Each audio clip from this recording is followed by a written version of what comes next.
Hello, my name is Corey, and I'm going to be doing a third part to the FTC Programming Basics video series. So what's included in the video? We're going to show you how to control the robot using your Gamepad controllers, and show you how to create a simple autonomous routine. So there is code provided by us in the first SDKs that allows us to use the gamepads to control the robot and allows us to create autonomous routines pretty easily. So if you haven't already watched the two previous videos, I would recommend that you watch them now, because we will be referencing some of the things we said in the previous video. So first, I thought we'd make a simple driving Tallyup. So this will make us be able to drive the robot around using the gamepads. Some of the things involved in doing this, we will have to name our opMode, import and extend the opMode class. We talked about importing in the previous video. Set up our methods, the init, start, loop, and stop. Declare our hardware, just a couple of wheels. That's really it. And then instantiate our hardware using the hardware map, and use the gamepads to actually drive the robot. And of course, we need to register the opMode. So here's another update for the 2017 first SDK. So we're just going to come in to Android Studio and make our new opMode. So we're going to go into team code, Java, org.firstinspires.ftc.teamcode, and we're going to right click that folder that our opModes are stored in, and we're going to make a new Java class. And we're just going to name this one Gamepad Drive Tallyup, because that's what this opMode will be doing. And we're going to click OK, and it'll generate our default class setup. So before we do anything with the actual class, I'm just going to go ahead and register it, and then throw you back to the old video, because from the registration, everything else should be the same. So right above the class, I'm going to put @Tallyup, press enter to import it, go in the parentheses, name equals whatever we're going to call it, which this one we'll call Gamepad Drive. And then the group, which again we'll put it under training, so it'll show up in the same area. And then no semicolon as usual. So now we'll go back to the old video. So here's our public class, Gamepad Drive Tallyup. Make sure it matches over here, which it does. And then we're going to extend opMode like we usually do. And then it gives us an error because it must be imported. And again, from the last video, it's just Alt-Enter, and it generates this. Remember that importing is including something that's not normally included in the default Java set of tools. Now it's getting mad because opMode, when we extend it, it must have two default methods that are made to be overridden. So we'll do Alt-Enter, and then we'll say implement methods. It'll come up with this screen. Just hit OK. And then it'll auto-generate our two methods, init and loop. Remember, init will happen right when you hit the init button once, and then loop will happen from the time you hit the play button to the time you hit the stop button, over and over again, many times a second. So now we'll declare some hardware. We'll have a motor, left wheel, and a motor, right wheel. So we have our two wheels. We must import the DC motor class. So we'll do Alt-Enter, and it generated the DC motor import. Now we will instantiate our hardware. So we'll say left wheel equals, go out to the hardware map, DC motor, and get whatever we put in the configuration file, which we're going to say it's left wheel. And then right wheel is the hardware map, DC motor, get right wheel. So now we've instantiated our left and right wheels. As you can see here, we use this hardware map a lot. Pretty much anytime we make a new opMode, we need to use the hardware map to instantiate our motors and servos and any hardware. So make sure to know what your configuration file names are, because you'll be using them a lot. And if they don't match, then your opMode will not work, and it will give you errors. So make sure that you know these names, because it becomes very useful. And then, as we talked about in the last video, we have to reverse one of the wheels. We'll reverse the right wheel. So dot set direction to DC motor dot direction dot reverse. So now we set the direction of the right wheel to reverse. So just to clarify, we're going into the right wheel, which is a DC motor, and we're saying dot, which is calling a method, dot set direction, so it goes out to the set direction method, which sets the direction, and then we're setting the direction to reverse. So we're going to now set the powers of the left wheel and the right wheel. So we'll say left wheel dot set power, and then for now let's just set it to 0.5, and then we'll say right wheel dot set power 0.5. So now this opMode will run, and it will just make the robot go forward forever, from the time you hit start to the time you hit stop. But we don't want that. We want it to be with feedback from the gamepad to alter this number. Let's make a new variable to hold the power, so that we can then alter that variable and change the power however much we want. So we'll make a new double, and we'll name it left wheel power, and then we'll do a double right wheel power. So now we have decimal point numbers, 2 decimal point number variables to hold the values of the left and right power. So we'll come down here to our loop method, and we're going to actually set these values now. So when you type in Gamepad, you can see that it comes up with actually 2 gamepads. So Gamepad 1 will be the gamepad that when you press Start A, when you initialize the gamepad using Start A, then this will actually be Gamepad 1. And when you do Start B to initialize it, when you actually press the buttons on the controller Start B, then that will be Gamepad 2. So we'll use Gamepad 1 for all of our for anything we're going to do.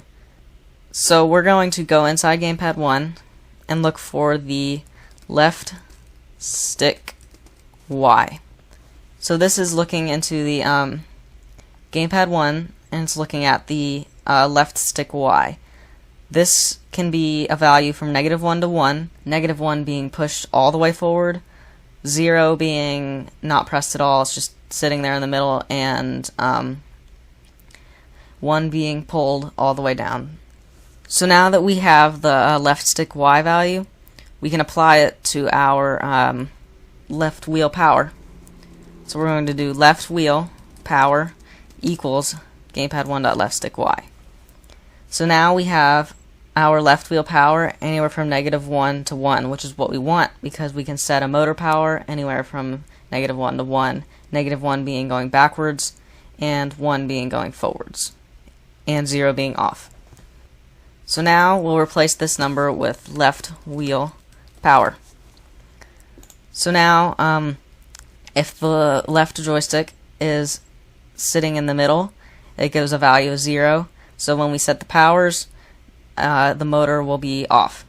And then since loop happens many times a second, it will come through again, and it'll look at the value of the left stick Y again, and it'll see if it's changed or if it's the same, and then it'll reset the variable. So the next time it comes through, let's say it's 1, it's pushed all the way forward. So when we set the power to 1, then the motor will be going forward, and then same if it was backwards at -1, the motor would be going backwards. So now we have the left wheel working so that if we push the forward on the left joystick, it'll go forward. If we push backward, it'll go backward. And if it's in the center, it's off. Now all we had to do is the same thing for the right wheel, but with Gamepad 1 dot right stick Y. So now we have the left stick controlling the left wheel and the right stick controlling the right wheel.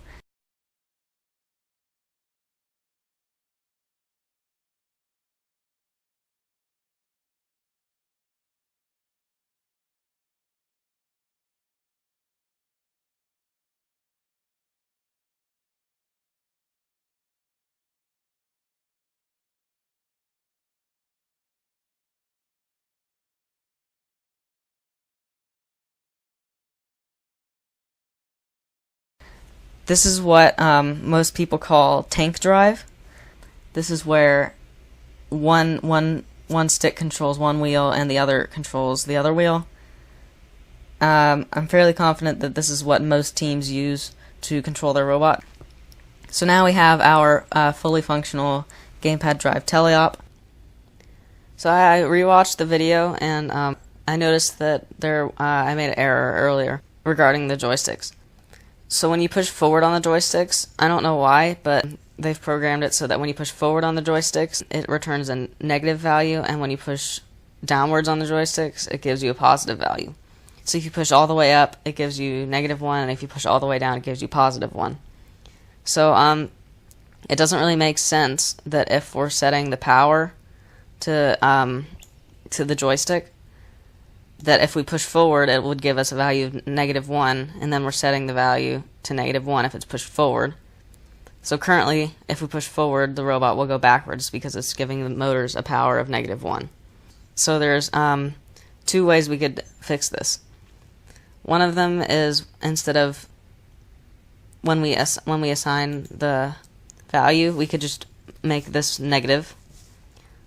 That would make it so that if we're getting a reading of -1, it would change it to +1.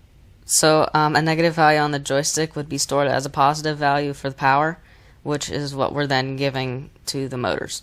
And then same thing, instead of doing it here, we could just do it here. That would give the same result because this is being stored as a negative value, but then we're changing it to a positive value. And then it looks kind of odd if you set the power to a negative, the opposite of the power. It just doesn't logically make sense because you were expecting this to return a 1, and then when you set the power to -1 to make it go forwards, it just doesn't make sense. So instead of doing that, you can just here you could change it to left wheel. So now the left wheel is being set to reverse. So remember when we talked about when you built your robot, the motors are facing in opposite directions. So when you give them the same value, they'll be doing the opposite of each other. So one will be going forwards and one will be going backwards. So to fix this, we made it so that we corrected the right motor so that now they're both going in the correct direction. But this would make it so that the joystick would make the motors, when we're trying to make them go forwards, they'll go backwards. So instead of reversing the right motor, we'll reverse the left motor. And we'll leave the right motor the same, which is basically the wrong direction. So we'll tell them both to go in the wrong direction, which will then make it so that the joysticks will make the robot go forward when we want it to, and make it go backwards when we want it to. So if we reverse essentially the wrong motor, the motor code will handle all the changing it from negative to positive and positive to negative and all of that, so that we never actually see it in our code. It still is a -1 for forward and a 1 backwards, but since the motors are reversed, it's basically like the negative value of whatever's given. So now that we've made a opMode that will drive the robot, let's make a specialized opMode that will actually do something specific to a certain robot. So our goal will be to create an opMode that's specialized for a robot with a servo claw. So let's say that we had a robot with 2 wheels that can drive around like normal, like our other robot that could only drive around. But this one has a claw on the front made out of 2 servos, one servo controlling the left jaw of the claw and one servo controlling the right jaw of the claw. So we'll actually make a opMode that will control the claw along with the drive. Okay, so I'm back in Android Studio, and to start, let's just open up the opMode we just made. So that's the Gamepad drive Tallyup. So here's our opMode that will just drive using the joysticks, and we'll drive the robot with the left wheel and right wheel. So now we're actually going to make it specialized. We're going to alter this opMode to make it specialized with a claw. So for starters, let's rename the Gamepad drive Tallyup so that we'll know that this is an opMode specialized for a robot with a servo claw.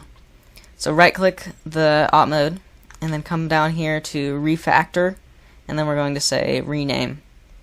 So refactoring is saying just something that will change something not only within this file but pretty much everywhere that uses it. So if something else calls on this class, it won't mess up if we've renamed it, because it will rename it there as well. So we'll rename it, and instead of Gamepad drive Tallyup, we'll name it servo claw Tallyup. So we refactor it and see here it resets it to servo claw Tallyup. You can also see that over here it renamed it as well, and they do indeed match. And then now we're going to actually get into how to make it so that we can actually use the claw. So we're going to need 2 servos, and one's going to be called left claw, and one's going to be called right claw. We need to import servo because it's not included in the default kit of tools, and then we need to instantiate them real quick. So we'll say left claw equals hardware map dot, and then here we usually do DC motor, but since it's not a DC motor and it's a servo, we need to put servo dot get, and then let's say we called it left claw, and then we'll do the same thing for the right claw, hardware map dot servo dot get right claw. So now we've declared and instantiated the left and right claws. So now we'll make it. We'll make the claw open and close. So we'll make it still be able to drive, but we'll make it have the added bonus of being able to open and close the claw. So let's say we were going to make it so that when we hit the X button on the gamepad controller, it would open the claw, and then when we released it, it would release the claw. So to do this, it's fairly simple. The gamepad class, we can just go to it and get X. So we just do gamepad1.x. And then that'll return a true or false, a boolean. So we'll make an if-else statement. So we'll say if gamepad1.x. So this is saying that if the X button is pressed on gamepad 1, then we'll do this. But else, if the X button is not being pressed, we're going to do this instead. So if statements are really good when we're using programming. They're used like everywhere. So in the if statement, we'll put if the X button is pressed, then we'll do left claw dot set position. Now this is different from a motor, because a motor you're just setting the power. You can't actually see what position it's at. But servos, you can tell what position it's in from 180 degree rotation.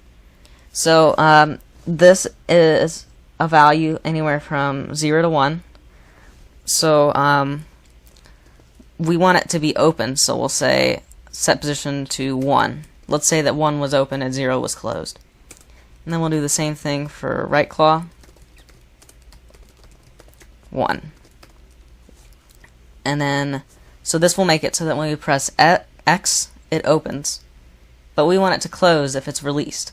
So we'll say left claw dot set position. And let's say that 0 was closed.